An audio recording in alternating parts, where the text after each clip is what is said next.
Students, आज के इस वीडियो लेक्चर में हम accounting entries to close the books of accounts जो हम डिसोल्यूशन ऑफ पार्टनरशिप स्टार्ट किया है उसका कैसे हमें करना है, अकाउंटिंग एंट्रीज किस तरीके से हमें फ्रेम करनी है उसके बारे में स्टडी करेंगे। तो यहाँ पे on dissolution of partnership firm the books of accounts are to be close permanently. अभी यहाँ पे परमानेंटली क्यों? अब डिसोल्यूशन ऑफ पार्टनरशिप फर्म का मतलब पूरी की पूरी बिजनेस बंद हो रहा है। यहाँ से सारे के सारे पार्टनर्स क्या कर रहे हैं, पूरा का पूरा बिजनेस उन्होंने बंद करने का डिसाइड कर लिया है, तो मतलब परमानेंटली फिर उनको क्लोज करना है।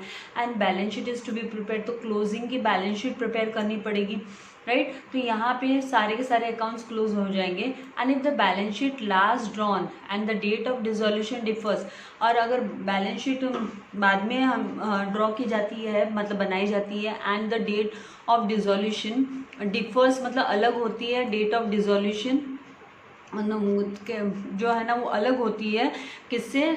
पहले ही मतलब है ना डिसोल्यूशन हो गया, फिर बाद में बैलेंस शीट बनती है, तो फिर उसके लिए one fresh balance sheet is to be prepare. तो उसके लिए क्या किया जाता है, नई बैलेंस शीट प्रिपेयर की जाती है। ये जब आप सम्स करोगे तो बहुत अच्छे से इसको समझ पाओगे कि किस तरीके से फ्रेश बैलेंस शीट हमको प्रिपेयर करनी पड़ती है for closing the books of partnership firm. अगर if the date of dissolution है, जो तारीख है जब बिजनेस बंद हो रहा है वो तारीख and the date of balance sheet, और वो जो बैलेंस शीट की डेट है वो सेम होती है, रिमेन्स द सेम, तो फिर one should not prepare a revise balance sheet. तो फिर उसको किसी को भी मतलब है ना नई बैलेंस शीट बनाने की जरूरत नहीं पड़ती है। तो the procedure of simple dissolution में be divided into stages as under. ये जो है ना हम सिंपल डिसोल्यूशन, जैसे हमने यहाँ पे देखा कि दो टाइप के डिसोल्यूशंस हैं, एक है सिंपल डिसोल्यूशन एंड एक है डिसोल्यूशन अंडर इंसॉल्वेंसी सिचुएशन। तो पहले हम सिंपल डिसोल्यूशन की क्या क्या प्रोसीजर्स है, क्या क्या स्टेप्स है वो कर रहे हैं। तो यहाँ पे सिंपल डिसोल्यूशन के अंडर में हमको कौन से स्टेजेस हमको फॉलो करने हैं, कैसे डिवाइड किया गया है डिसोल्यूशन प्रोसीजर्स को, वो दिया है। तो सबसे पहला स्टेज होता है इसमें ट्रांसफर स्टेज। ट्रांसफर स्टेज मतलब यहाँ पे क्या होता है कि बैलेंस शीट के जितने भी आइटम्स है, जो प्रीवियस बैलेंस शीट उसके आइटम्स है, उनको हमको ट्रांसफर करना होता है। तो यहाँ पे under this stage closing balance sheet, जो क्लोजिंग बैलेंस शीट हमको लेना होता है, जो क्लोजिंग मतलब जब क्लोजिंग मतलब यहाँ पे आपके dissolution date and the date of balance sheet वो जब सेम होते तो वो क्लोजिंग ऑटोमेटिकली हो गई।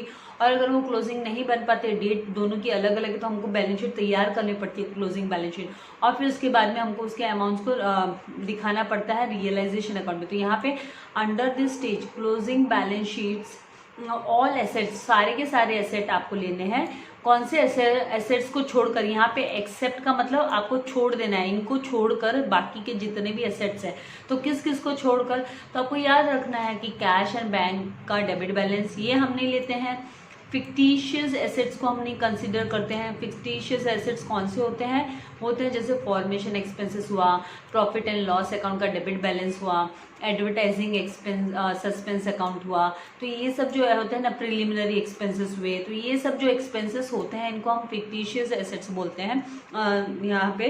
तो इनको हमें नहीं कंसिडर करना है क्लोजिंग बैलेंस शीट के ऑल एसेट्स हमको जो उठाने हैं, एंड फिर उनको एंड उसी तरीके से हमको है ना सारे के सारे लायबिलिटीज, सारे के सारे लायबिलिटीज कौन सी लायबिलिटीज को छोड़कर, एक्सेप्ट पार्टनर का जो कैपिटल अकाउंट होगा, पार्टनर का लोन अकाउंट लोन होगा, and any undistributed profit. Undistributed profit जैसे आपने ना पहले भी स्टडी किया, रिजर्व फंड हुआ, जनरल रिजर्व हुआ, ठीक है। तो यहाँ पे आपको profit and loss account credit side में मतलब लायबिलिटीज के अंडर में प्रॉफिट एंड लॉस अकाउंट दिखाई देगा आपको बैलेंस। तो वो ये सारे के सारे जो प्रॉफिट्स होते हैं वो आपको है ना नहीं कंसिडर करने हैं ट्रांसफर के लिए। तो ये कहाँ पे ट्रांसफर होते हैं? तो आर ट्रांसफर्ड टू, ये सबके सब रियलाइजेशन अकाउंट में जाएंगे। तो are transfer to realisation account, सबके सब रियलाइजेशन अकाउंट में जाएंगे at their book value. Book value मतलब जो बैलेंस शीट में वैल्यू दी गई है, बुक वैल्यू और balance sheet value. Book value और बैलेंस शीट वैल्यू का मतलब एक ही होता है। तो उसको बैलेंस शीट में जो क्लोजिंग बैलेंस शीट में जो बैलेंसेस दिए होते हैं उनको हमको रियलाइजेशन अकाउंट में ट्रांसफर करना होता है। सबसे पहले ट्रांसफर स्टेज ही कवर अप करते हैं हम जब यहाँ इसको क्लोजिंग करने जाते हैं। हम डिसोल्यूशन का फर्म हम जब स्टार्ट कर डिसोल्यूशन ऑफ पार्टनरशिप का फर्म का प्रॉब्लम्स जब हम स्टार्ट करेंगे, इलस्ट्रेशन स्टार्ट करेंगे, तो आप देखोगे कि सबसे पहले हम रियलाइजेशन अकाउंट में सारे के सारे assets and liabilities except cash and bank हुआ, फिर एडवर्टाइजिंग जो सस्पेंस अकाउंट हुआ, फिक्टिशियस एसेट्स हमको नहीं लेने होते हैं। फिर लायबिलिटीज़ के अंडर से हम partners loan, partners capital and जितने भी है ना अनडिस्ट्रीब्यूटेड प्रॉफिट है उनको नहीं लेते हैं। बाकी सारे के सारे हमको रियलाइजेशन अकाउंट में ट्रांसफ़र करने होते हैं। तो है ना जो एसेट्स होते हैं ना, all the assets are transferred on the debit side. Assets सारे के सारे हम डेबिट साइड में लिखते हैं, सारे के सारे एसेट हम डेबिट साइड में लिखते हैं, क्योंकि एसेट्स जो है वो डेबिट बैलेंसेस होते हैं, तो वो सारे के सारे हम डेबिट साइड में लिखेंगे। एंड ऑल द लायबिलिटीज, और सारी की सारी जो लायबिलिटीज है वो ट्रांसफर होती है credit side of realisation account. वो क्रेडिट साइड में, रियलाइजेशन अकाउंट के क्रेडिट साइड में वो ट्रांसफर होगी। अब यहाँ पे है ना हम लोग जर्नल एंट्रीज कैसे फ्रेम करते हैं, इस वाले टॉपिक चैप्टर में आपको जर्नल एंट्रीज भी रहेगी as well as ledger accounts भी रहेंगे। तो यहाँ पे आपको जब जर्नल एंट्रीज पूछेंगे तो आपको जर्नल एंट्रीज लिखनी होगी। तो यहाँ पे सबसे पहली journal entry for transferring assets to realisation account, जब एसेट्स को रियलाइजेशन अकाउंट में ट्रांसफर करना है तो उस वक्त आप कौन सी जर्नल एंट्री फ्रेम करोगे। जैसे कि अभी हमने कहा कि है ना एसेट्स को हमको डेबिट साइड में लिखना होता है, राइट। एसेट्स को हमको डेबिट साइड में लिखना है तो ऑब्वियसली 2 करके ही हम लिखेंगे। जब हम रियलाइजेशन अकाउंट क्या होता है, लेजर अकाउंट होता है, राइट। तो लेजर अकाउंट में हम डेबिट साइड बोले तो वहां पे हम TO2 करके लिखते हैं। तो फिर आप जर्नल एंट्री जब आपकी फ्रेम कर रहे हो तो आप माइंड में रखो कि realisation account debit to assets account करके लिखेंगे, क्योंकि 2 लिखने पे आप क्रॉस साइड में जब लेजर अकाउंट में डाल सकते हो इसको। तो यहाँ पे 2 एसेट्स इंडिविजुअली, मतलब सारे के सारे जो एसेट्स हैं उनके नेम्स आप लिखोगे। तो रियलाइजेशन अकाउंट 2 एसेट्स, और इनको आपको और यहाँ पे ये है ना बुक वैल्यू में, मतलब जो है ना बैलेंस शीट की वैल्यू है, बुक वैल्यू है, उसी में हम रियलाइजेशन अकाउंट में ट्रांसफर करेंगे। और फिर आपको नरेशन लिखना होगा कि बिंग, यहाँ पे स्पेलिंग एरर है, being transfer of various assets and book value to realisation account. इसके बाद में आपको है ना नेक्स्ट क्या होता है, फॉर ट्रांसफरिंग लायबिलिटीज, जब लायबिलिटीज को ट्रांसफर करते हो रियलाइजेशन अकाउंट में तो जो लायबिलिटीज होती है वो सारी की सारी क्रेडिट साइड में होती है। तो क्रेडिट साइड तो बाय करके हम लिखते हैं। तो जर्नल एंट्री हमने फ्रेम करना सीखा है 11th स्टैंडर्ड में भी, तब है ना जो डेबिट वाला आप जर्नल एंट्री पे जो DR डेबिट के यहाँ पे लिखते हो वो बाय करके आप है ना लेजर अकाउंट में लिखते हो क्रेडिट साइड में, राइट। तो यहाँ पे आपके सारे के सारी all the liabilities to third parties are closed by, जितने भी लायबिलिटीज है जो थर्ड पार्टी की, मतलब जो पार्टनर्स की नहीं है, थर्ड पार्टी की है, उनको रियलाइजेशन अकाउंट में आप कैसे दिखाओगे। तो sundry creditors account debit, bills payable account debit, bank overdraft debit, outsiders loan account debit other than partner, ये पार्टनर के अलावा होता है। पार्टनर का लोन नहीं लेना होता है हमको, पार्टनर का लोन थर्ड पार्टी लोन नहीं बोला जाता है। And then outstanding expenses account debit to realisation account. तभी तो ये जब आप लेजर अकाउंट में लिखोगे तो by sundry creditors, by bills payable, by, इस तरीके से लिख पाओगे, राइट। तो इस तरीके से आपको जर्नल एंट्रीज को वहां पे मेंशन करना होगा। क्रॉस में आपकी जर्नल एंट्री जाएगी और बाय करके हम लिखेंगे तो क्रेडिट हो गया फिर वो रियलाइजेशन अकाउंट के, क्योंकि रियलाइजेशन अकाउंट है वो लेजर अकाउंट है, तो उसमें हम क्रेडिट साइड में by sundry creditors, by bills payable इस तरीके से लिखेंगे। बिंग ट्रांसफर ऑफ लायबिलिटीज, इसका नरेशन लिखोगे तो being transfer of liabilities to realisation account, तो रियलाइजेशन अकाउंट में इस तरीके से हमको दिखाना होगा। इसमें कोई टफ नहीं है, अगर आप प्रैक्टिकली जब सम्स को सॉल्व करोगे तो आपको जरा भी डिफिकल्ट लगने वाला नहीं। खाली आपको है ना थियरी लेक्चर्स भी सुनते रहना है, सुनने से अच्छा होता है, लिसनिंग भी बहुत जरूरी होती है, राइट। अभी यहाँ पे आते हैं थर्ड। अब थर्ड क्या है, for transfer of provision against closing assets. अब क्लोजिंग एसेट्स जो है उनके अगेंस्ट कोई प्रोविजन है, जैसे RDD हुआ, डेप्रिसिएशन हुआ, कंटीजेंसी रिजर्व्स हुए गए, तो उनको आप कैसे ट्रांसफर करोगे। तो उनके लिए आपको सेपरेटली लिखना होगा, तो आप कैसे लिखोगे, तो the various assets against which, कुछ एसेट्स जिनके अगेंस्ट हम RDD कैलकुलेट करते हैं, डेप्रिसिएशन कैलकुलेट करते हैं, कंटीजेंसी कैलकुलेट करते हैं, रिजर्व, तो exist should be transferred separately, उनको सेपरेटली हमको ट्रांसफर करना होता है रियलाइजेशन अकाउंट में। जैसे ना बैलेंस शीट में हम लिखते हैं ना debtors account debit minus RDD, तो आपको जब आप यहाँ पे डेटर्स लोगे, यहाँ पे जब आप डेटर्स लोगे एसेट्स के, यहाँ पे आप जब डेटर्स लोगे तो आप डेटर्स में से RDD वाला माइनस किया हुआ अमाउंट नहीं, आप ग्रॉस डेटर्स लोगे, ग्रॉस अमाउंट लोगे डेटर्स का, राइट। तो और फिर RDD को आप सेपरेटली दिखाओगे। तो यहाँ पे वही हमको सेपरेट उसको दिखाना होगा। तो provision for doubtful debts account debit, provision for discount account debit हुआ, किसी भी उस पर डिस्काउंट हमने देते हैं डिटेल्स को, राइट, तो वो डेबिट करना है हमको, और ये सब बुक वैल्यू पे होगा। प्रोविजन फॉर डेप्रिसिएशन अकाउंट जो है ना बैलेंस शीट में दिया होगा, then contingency reserve debit, then joint life insurance reserve, ये है ना डेबिट साइड में आता है, एसेट्स के अंडर में आता है, तो जॉइंट लाइफ इंश्योरेंस रिजर्व हुआ। इन्वेस्टमेंट फ्लक्चुएशन फंड अकाउंट हुआ, डेबिट टू रियलाइजेशन अकाउंट, तो ये बाय करके फिर क्रेडिट साइड में ये सब के सब जाएंगे। तो इस तरीके से आपको ये सारे जो है ना अगेंस्ट क्लोजिंग एसेट्स, ये प्रोविजन अगेंस्ट क्लोजिंग स्टॉक्स जो एसेट्स है वो आपको दिखाने होंगे, और फिर नरेशन लिखना होगा being transfer of various provisions to realisation account. I hope आपको समझ में आ रहा है, और कुछ नहीं, आप जब प्रैक्टिकली सम करोगे तो और अच्छे से आपको समझ में आ ही जाने वाला है। Practice makes man perfect. अभी यहाँ पे फोर्थ दिया है for transfer of accumulated profit and reserves. Accumulated profit and reserves क्या होता है?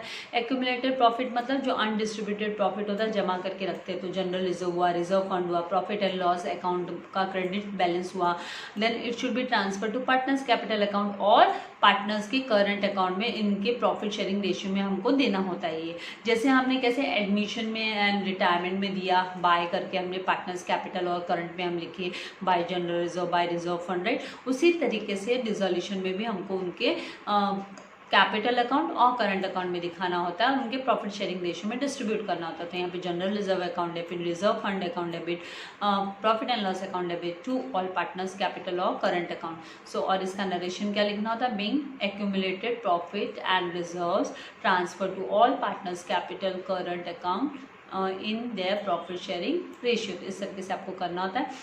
नाउ फिफ्थ यहाँ पे दिया है for transfer of accumulated loss. Accumulated loss को आप कैसे ट्रांसफर करोगे? जो जमा किया हुआ लॉस है, लॉस भी होता है ना, ये डेबिट साइड में दिखाई देता है आपको एसेट्स के अंडर में, profit and loss account, right. तो यहाँ पे एक्यूमुलेटेड लॉस और the losses suffered by partnership firm not distributed among, और उसको डिस्ट्रीब्यूट नहीं किया तो हम बैलेंस शीट में डेबिट साइड में दिखाते हैं इसको। तो profit and loss account debit balance such as accumulated loss is transfer to partners capital account और पार्टनर्स करंट अकाउंट। सो उसके लिए एंट्री कैसे फ्रेम होगी? तो ऑल पार्टनर्स कैपिटल और current account debit to profit and loss account debit और advertising suspense account. ये advertising suspense भी इसी में एज हमको उनके पार्टनर्स कैपिटल और करंट में दिखाना होता है, तो टू एडवर्टाइजमेंट सस्पेंस अकाउंट। तो इस तरीके से ये है ना, ये आपने एडमिशन और रिटायरमेंट में किया, इसलिए नया नहीं है आपके लिए। डेबिट साइड में जो भी है ना एसेट्स के अंडर में profit and loss account and advertising suspense account आएगा, तो फिर आपको है ना उसको पार्टनर्स कैपिटल और करंट में उनके प्रॉफिट शेयरिंग रेशियो में देना होता है। अब यहाँ पे सेकेंड पार्ट होता है। पहला स्टेज हमने क्या किया? Transfer stage. अब हम करेंगे रियलाइजेशन और डिस्पोजल स्टेज। तो रियलाइजेशन और डिस्पोजल स्टेज क्या होता है? तो under this stage all assets, सारे के सारे एसेट्स इंक्लूडिंग अनरिकॉर्डेड एसेट्स, जो अनरिकॉर्डेड एसेट्स भी है जो in the balance sheet of the firm is sold out, इन सब को हम बेच देते हैं। जैसे मैंने आपको स्टार्टिंग में बोला, इसमें रियलाइजेशन अकाउंट बनेगा जहाँ पे आप लिक्विडेट कर लोगे, सारे के सारे एसेट्स को बेच दोगे और सारे के सारे लायबिलिटीज़ को आप पे ऑफ कर दोगे। और एसेट्स ऐसे भी हो सकता है कि कोई पार्टनर टेक ओवर कर ले, तो यहाँ पे या तो बेच दोगे या may be taken over by any partner. और लायबिलिटीज एंड रियलाइजेशन और डिसोल्यूशन एक्सपेंसेस जो होते हैं आर पेड ऑफ, उनको पे ऑफ करना होता है। और any liability taken over by any partner, कोई लायबिलिटी है तो कोई particular partner, individual partner take over कर लेगा। And partners loan is also paid, और पार्टनर का लोन भी पे करना होता है। तो अभी यहाँ पे हम देखेंगे इनकी जो जर्नल एंट्रीज फ्रेम होगी वो किस तरीके से हमको फ्रेम करनी है। तो if the assets are sold for cash, अगर एसेट कैश के लिए सोल्ड हुआ है, कैश हमने पाया है एसेट को बेचकर, तो फिर cash and bank account debit होगा, क्योंकि सेलिंग प्राइस पे, वो भी सेलिंग प्राइस पे हमको सेलिंग प्राइस उसकी रिकॉर्ड करनी होगी। तो cash and bank account debit to realisation account, और इसकी नरेशन लिखेंगे being asset sold for cash, being asset sold for cash.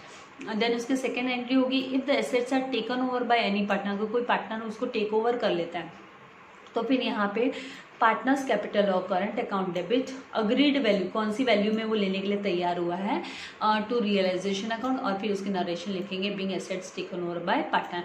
अब यहाँ पे आपको एक नोट दिया हुआ है, ये आपको ध्यान रखना है कि if any asset is taken over by any creditors, अगर कोई एसेट कोई क्रेडिटर ले जाता है, मतलब जो आपका सप्लायर है जिसने आपको प्रोडक्ट सप्लाई किए, या जो आपका आपकी लायबिलिटी अगर वहाँ पे वो क्रॉस एडजस्ट होता है, अगर any asset is taken over by any creditors in part मतलब टुकड़े में, थोड़ा पार्ट पार्शियल पेमेंट हो गया और फुल पेमेंट के लिए of amount due to him, जितना अमाउंट क्रेडिटर को देना था तो उसके बदले में उसने कोई एसेट ले लिया, पार्टली ले लिया या फिर फुल पेमेंट उसका क्लियर हो गया, तो the value placed on the asset, जो वैल्यू है ना एसेट्स पे रहती है, taken over is deducted from the amount due to the creditor. फिर वो क्रेडिटर में से क्या करते हैं हम अमाउंट माइनस कर देते हैं। मान लो 10,000 का क्रेडिटर है और उसने 5,000 के एसेट ले लिए, तो क्रेडिटर कम हो जाएगा 10,000 minus 5,000 and the balance amount due will be paid to him. फिर बाकी का बचा हुआ 5,000 बाद में हम क्रेडिटर को पे ऑफ कर देंगे।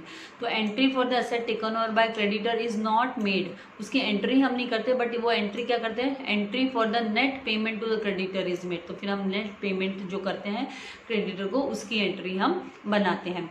आगे अभी आया third, for payment of liabilities, अगर लायबिलिटीज पे ऑफ करनी है तो यहाँ पे for payment to outsider liability मतलब थर्ड पार्टी को, जैसे मतलब क्रेडिटर्स को पेमेंट किया है और यहाँ पे बैंक ओडी क्लियर की है, बिल्स पेबल क्लियर किया है, तो वहाँ पे आपकी एंट्री आएगी realisation account debit to cash and bank.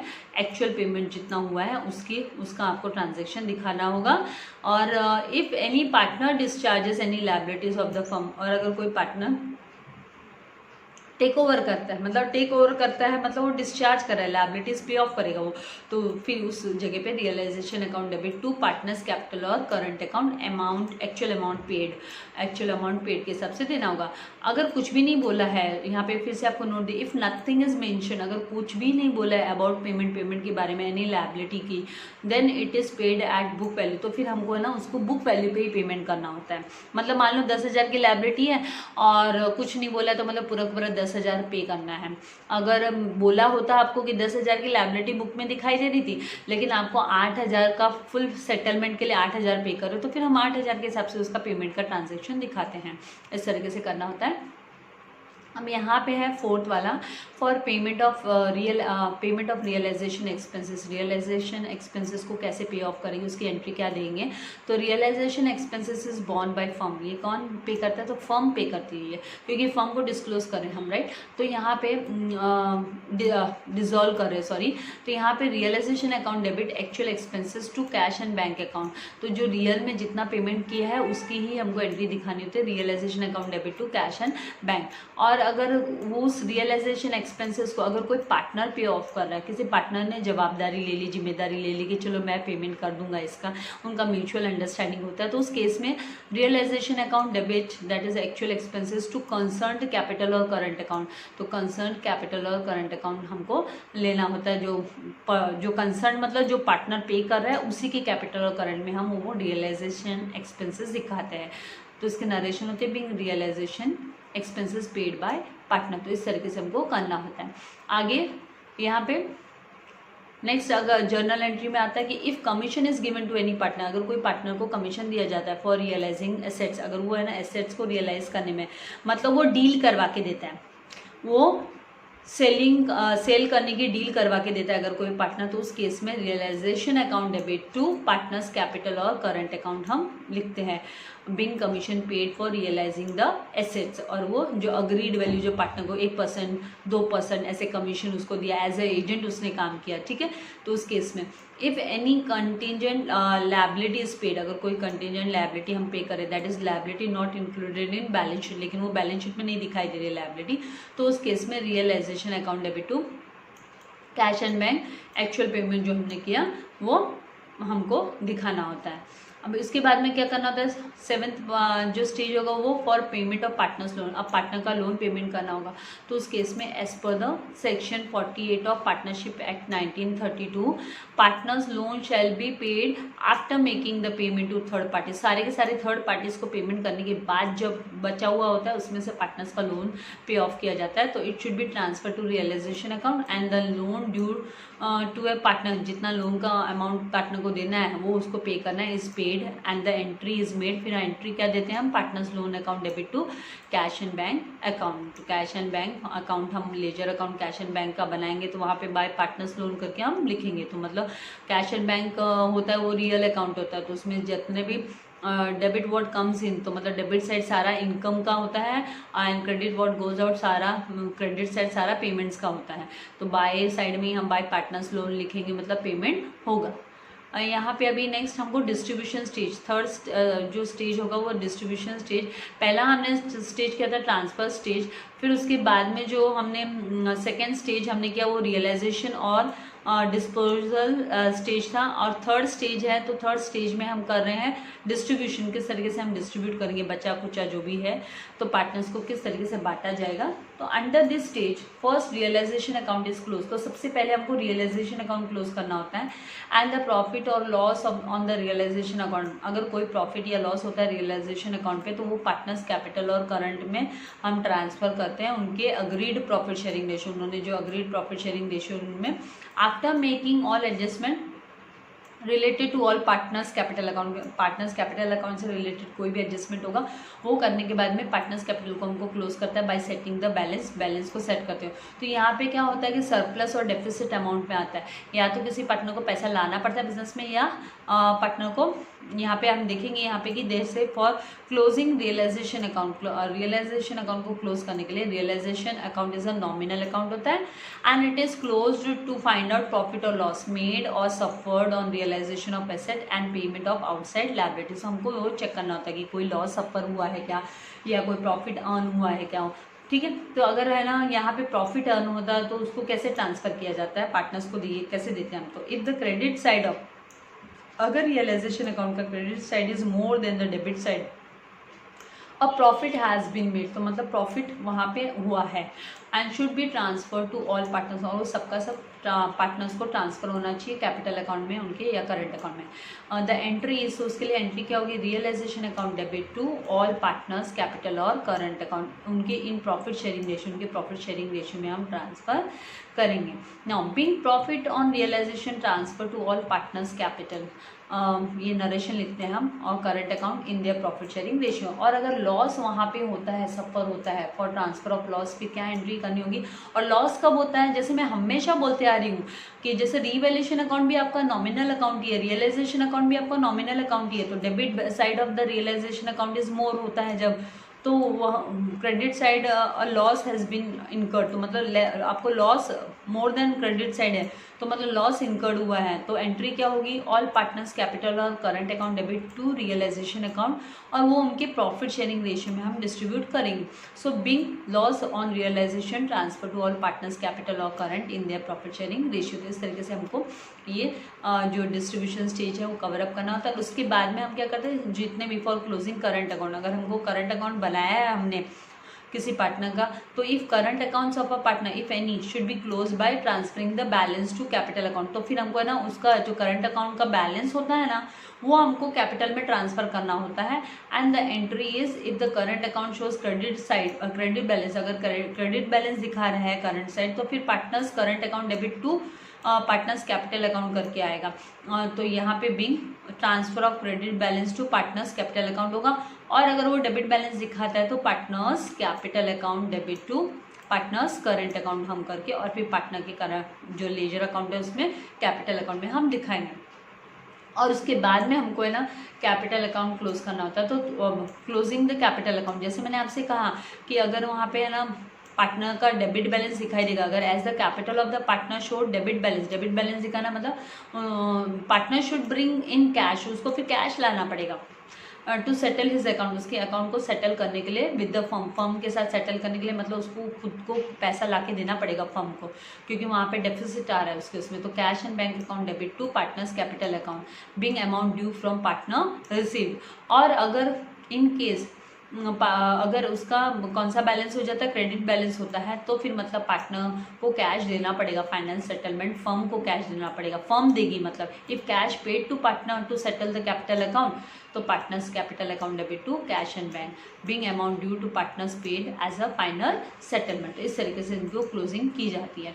अभी यहाँ पे ये जो बाद में अनडिस्क्लोज एसेट्स वगैरह है, इनके बारे में हम नेक्स्ट वीडियो लेक्चर में हम स्टडी करेंगे। फिर उसके बाद में हमको गुडविल, एंड गुडविल के बाद में आपको ये जो proforma of realisation account cover up करेंगे और फिर बाद में हम इलस्ट्रेशन सम से स्टार्ट करेंगे। आई होप आपके कॉन्सेप्ट्स क्लियर हो रहे हैं। अगर इससे रिलेटेड आपको कोई भी डाउट हो तो आप मुझे कमेंट बॉक्स में लिख सकते हैं। अगर अभी तक आपने चैनल को सब्सक्राइब नहीं किया तो प्लीज़ चैनल सब्सक्राइब कीजिए, वीडियो को लाइक करना मत भूलिएगा, फ्रेंड्स के साथ जरूर शेयर कीजिएगा। Thank you very much, God bless you all dear students.